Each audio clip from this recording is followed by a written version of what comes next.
ನಿಮ್ಮ ಮನೆಯಲ್ಲಿ ನಿಮ್ಮ ಮನೆಯವರು ಕಳಿಸಲ್ಲ ಅಂತ ಹೇಳಿದ್ರಲ್ಲ, ಅದನ್ನೇ ಅವ್ನಿಗೆ ಹೇಳಿದೆ. ತಪ್ಪು ಹೇಳಿದ್ನಾ? ಇರೋ ಸತ್ಯ ಹೇಳಿದ್ರಲ್ಲಿ ನನಗೇನಿದೆ? ಅವನಿಗೂ ಅರ್ಥ ಆಗ್ಬೇಕಲ್ಲ ಏನು ಅಂತ. ಇಲ್ಲಾಂದ್ರೆ ಡೈಲಿ ಅವನನ್ನು ಸಮಾಧಾನ ಮಾಡೋರು ಯಾರು? ನಾನು ಬರೀ ಇದೇ ಕೆಲಸ ಮಾಡ್ಕೊಂಡು ಕೂತ್ಕೊಳ್ಳ? ಬೇರೆ ಕೆಲಸ ಇಲ್ವಾ ನನಗೆ? ಅದಕ್ಕೆ ಹೇಳಿದೆ, ನಿಮ್ಮಮ್ಮ 1 ವಾರ ಅಲ್ಲಪ್ಪ 10 ದಿನ ಆದ್ರೂ ಬರಲ್ಲ ಅಂತ. ಏನ್ ಸುಮಕ್ಕ, 1 ವಾರ 10 ದಿನ ಆದ್ಮೇಲೆ ಅರ್ಚನೆಂಟ್ ಕಳಿಸ್ಬಿಡ್ತೀರ ತಾನೆ? ಇಲ್ಲ ಅಂದ್ರೆ ಅದಕ್ಕಿಂತ ಏನಾದ್ರು ಜಾಸ್ತಿ ಆಗತ್ತಾ?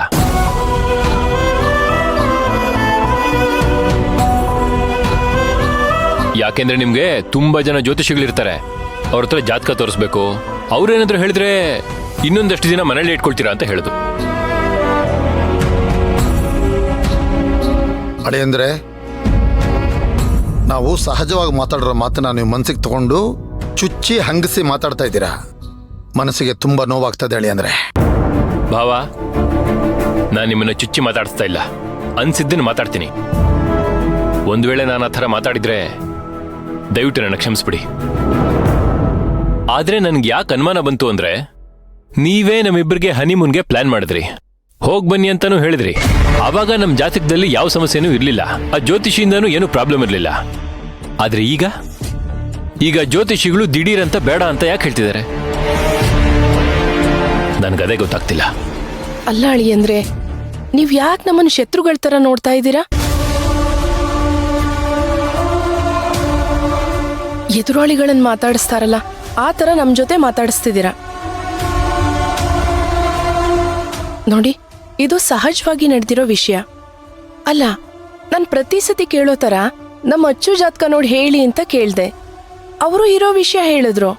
ಆಯ್ತು ಸುಮಕ್ಕ, ನೀವ್ ಹೇಳೋದು ಮಾಡೋದು ಎಲ್ಲ ಒಳ್ಳೇದಕ್ಕೆ.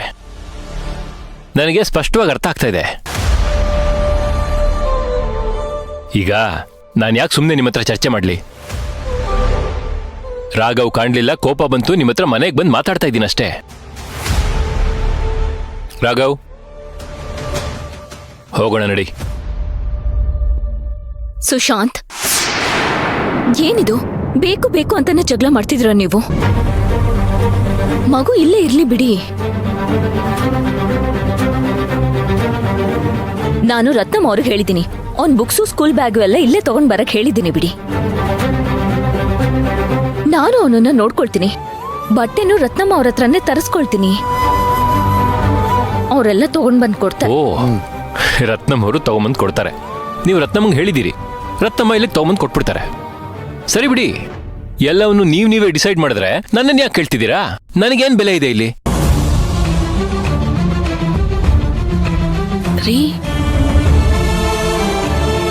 ಬಾವಾ ಹೇಳಿ, ಬಾವಾ ಸುಮಕ್ಕ ಹೇಳಿ, ನೀವಿಬ್ರು ಗಂಡ ಹೆಂಡತಿ ತಾನೆ? ಒಬ್ಬರನ್ನೊಬ್ರು ತುಂಬಾ ಅರ್ಥ ಮಾಡ್ಕೊಂಡಿದ್ದೀರ ತಾನೆ? ಹಾಗಾದ್ರೆ ನನ್ನ ಪರಿಸ್ಥಿತಿ ಏನು? ನನಗೆ ಬೆಲೆ ಇದೆಯೋ ಇಲ್ವೋ ಹೇಳಿ. ನನ್ನ ಮನೇಲಿ ನನಗೆ ಬೆಲೆ ಕೊಡದೇ ಇದ್ರೆ ನಮ್ಮ ಮನೆಯವರೆಲ್ಲ ಏನ್ ತಿಳ್ಕೊತಾರೆ? ಹೇಳಿ ಬಾವಾ, ನಿಮ್ಮನ್ನೇ ಕೇಳ್ತಾ ಇರೋದು. ಅಲ್ಲ, ಇದನ್ನು ಕೂಡ ಯಾರಾದ್ರೂ ಜ್ಯೋತಿಷಿ ಹತ್ರ ಕೇಳ್ಬೇಕಾ ಏನು? ಅಯ್ಯೋ ಅಳಿ ಅಂದ್ರೆ, ಏನ್ ಮಾತಾಡ್ತಿದ್ದೀರಾ ನೀವು? ಏನು ಅಳಿ ಅಂದ್ರೆ, ದಯವಿಟ್ಟು ಸ್ವಲ್ಪ ನನ್ನ ಮಾತು ಕೇಳಿ, ಪರಿಸ್ಥಿತಿನ ಅರ್ಥ ಮಾಡ್ಕೊಡಿ. ಇಲ್ಲ ಬಾವ, ನನಗೆ ಅರ್ಥ ಮಾಡ್ಕೊಳ್ಳೋಷ್ಟು ಬುದ್ಧಿ ಇಲ್ಲ. ನಾನಷ್ಟು ದೊಡ್ಡವನು ಅಲ್ಲ. ಇದೆಲ್ಲ ಸರಿ ಹೋಗಲ್ಲ ಬಿಡಿ ಬಾವ. ರಾಘವ್ ಇಲ್ಲಿರ್ಬೋದಾ? ನನ್ನ ಮಗ ರಾಘವು ಅರ್ಚನಾ ಅವ್ರ ಜೊತೆ ಇಲ್ಲಿರ್ಬೋದಾ?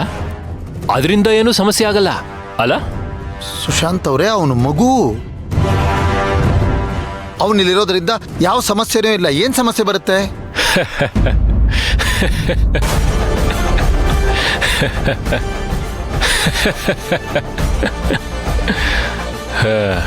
ಅಂದ್ರೆ ಸಮಸ್ಯೆ ನಾನು.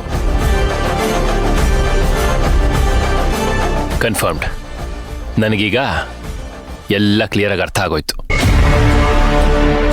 ನಿಮ್ಮ ಜ್ಯೋತಿಷಿಗಳು ಏನು ಹೇಳಿದ್ದಾರೆ ಅಂತ ನನಗೆ ಅರ್ಥ ಆಗೋಯ್ತು. ನಾನು ಯಾಕೆ ಹೇಳ್ತಾ ಇದ್ದೀನಿ ಗೊತ್ತಾ? ನನ್ನ ಮಗ ರಾಘವು ಶಾಂತಿನಿವಾಸದವನೇ. ಅವನು ನಿಮ್ ತಂಗಿ ಅರ್ಚನಾ ಅವ್ರ ಜೊತೆ ಇರ್ಬೋದು ಅಂತಾದ್ರೆ ನಾನು ಯಾಕಿರಬಾರ್ದು?